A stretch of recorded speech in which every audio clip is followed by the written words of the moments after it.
اور پھر ہم اگر کل 12 محرم کو زمانے کے امام کے ظہور کے بعد اگر امام کی خدمت میں امام کے جج کا پرسہ پیش کرنا چاہیں تو کن الفاظ کا انتخاب کریں گے؟ اس لیے یہ بہت اہم. تو میں نے چاہا کہ پہلے ذرا اس کی وضاحت ہو جائے کہ ناحیہ غیر مشہورہ کیا ہے. زیارت ناحیہ غیر مشہورہ کا عنوان ہے زیارت شہدائے کربلا. اس میں امام نے ہر ایک شہید کا نام لے کر الگ الگ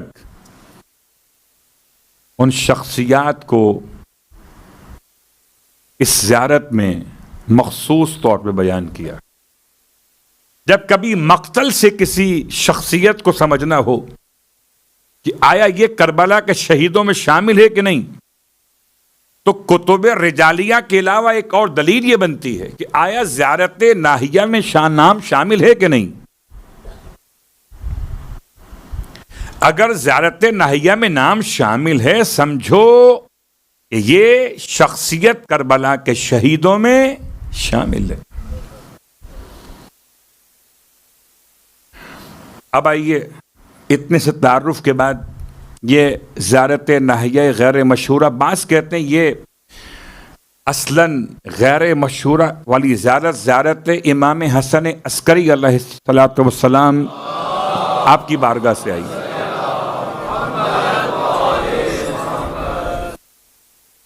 لیکن جو زیارت ناحیہ مشہورہ ہے غالباً 10 محرم کو آپ نے یہ تلاوت بھی کی ہوگی. یہ مشہورہ ہے. اس کی سند پر پہلا جملہ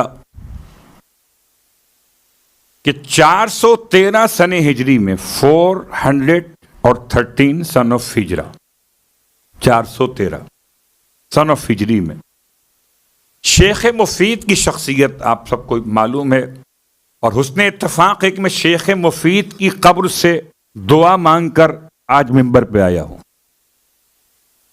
میں صبح کی نماز سے پہلے آج صبح کی نماز سے پہلے شیخ مفید کی قبر کے پاس کھڑا ہوا تھا. امامین کاظمین کی زیارت کے شرف کے ساتھ. تو شیخ مفید سے کچھ توسل کر کے یہاں تک آیا. شیخ مفید شخصیت ہے. آپ نے کتاب مرتب کی، تالیف کی. کتاب کا نام ہے المزار. المزار زیارت نامے والی کتاب.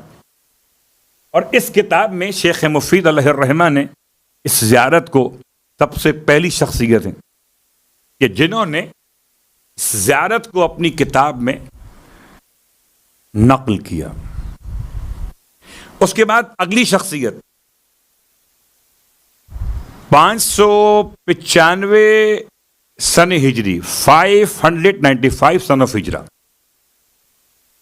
ابن المشہدی کہلاتے محمد بن جعفر. انہوں نے کتاب لکھی، کتاب المزار الکبیر.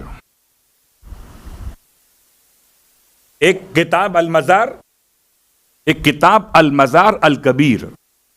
اس میں انہوں نے اس زیارت کی سند کو امام زمانہ علیہ الصلوۃ والسلام سے ملایا.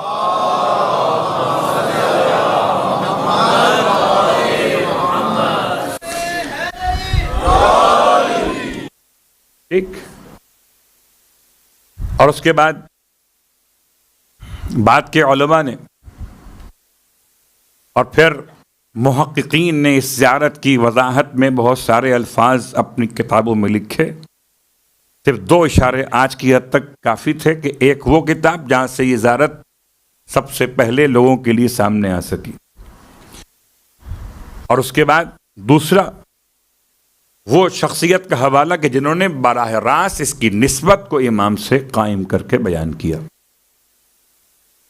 اور اب آئیے تیسری بات اس زیارت کے حوالے سے. گرچہ بہت کم لوگ اس کی شرح بیان کر سکے آج تک، بہت تلاش کرنے کے بعد صرف 9 علماء ایسے گزرے کہ جنہوں نے زیارت ناحیہ کی شرح کو 9 علماء. 7 کتابوں کے حوالوں کے بعد 9 علماء ایسے گزرے کہ جنہوں نے زیارت ناحیہ کی شرح کو لکھا. زیارت ناحیہ کیا ہے؟ یہ سمجھیے ایک بیٹے کا اپنے باپ کی شہادت پہ مرثیہ ہے. ایک بیٹے کا اپنے باپ کی شہادت پہ مرثیہ ہے زیارت ناحیہ. اور زیارت ناحیہ کی اس وضاحت کے ساتھ اب آئیے تھوڑا سا اس کے الفاظ پر، تاکہ کل کی مجلس سے پہلے ہم آج کی مجلس میں ایک مقدمہ قائم کر لیں. عجیب زیارت، عجیب زیارت ہے. ایسی زیارت ہے جس کو اگر اس کے حصے مرتب کیے جائیں تو 8 حصوں میں امام نے گفتگو کی ہے.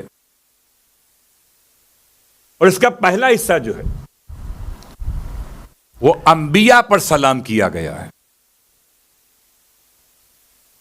زیارت ناحیہ کا پہلا حصہ 23 انبیاء کے نام لیے امام زمان نے، جبکہ قرآن مجید فرقان حمید میں 25 انبیاء کے نام ہیں. زیارت ناحیہ میں امام زمان نے 23 انبیاء کے نام لیے. اور اس کے بعد پھر ائمہ طاہرین کے نام دیے. اس کے بعد امام علیہ السلام نے اپنے جد مظلوم کربلا کے اعضائے بدن کے نام لیے. اعضائے بدن کا مطلب جن اعضاء پر ظلم ڈھائے گئے تھے.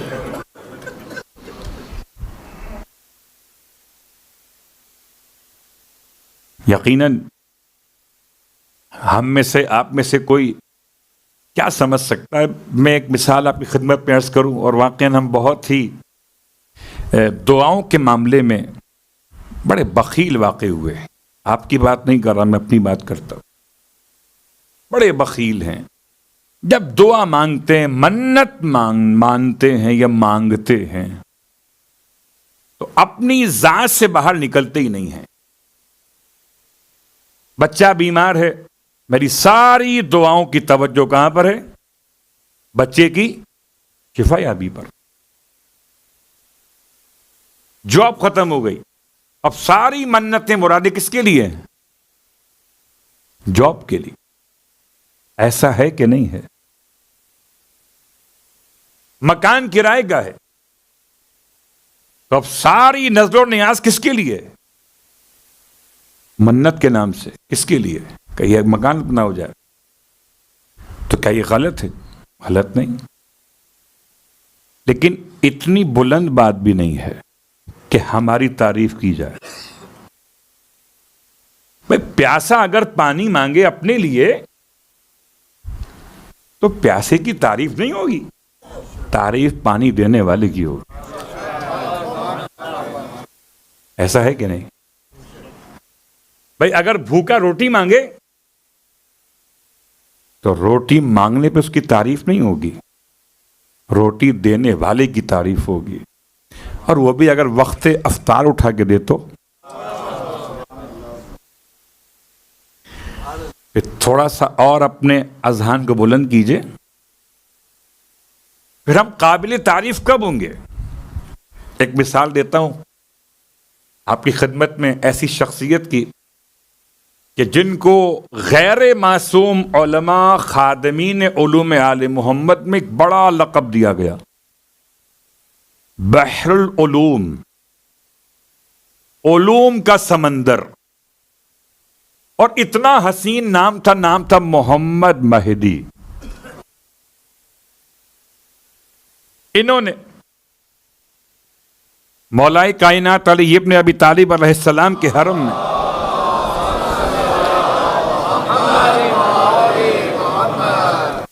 چالیس روز کا کوئی عمل انجام دیا. اب کچھ اس نماز تھی، کچھ زیارت عاشورہ کا عمل تھا، اس میں اختلاف ہے. وہ عمل کیا تھا؟ 40 دن کا خاص عمل، اسے ہم اردو میں کہتے چلا کاٹا.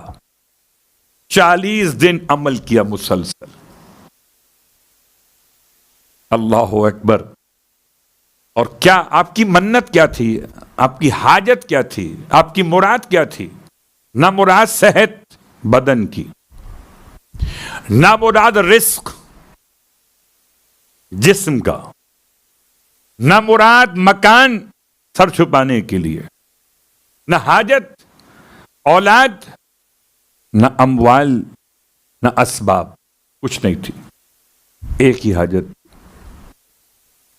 وہ حاجت یہ تھی کہ پروردگار مجھے میدان کربلا وہ اس میں خیام حسین لگے ہوئے تھے وہ دکھا دے.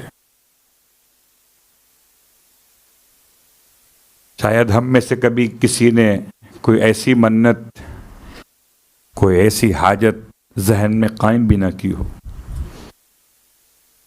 ہم بہت سے بہت کربلا کی دعا مانگ لیتے. زیارت کربلا اور ہے، زیارت میدان کربلا اور ہے.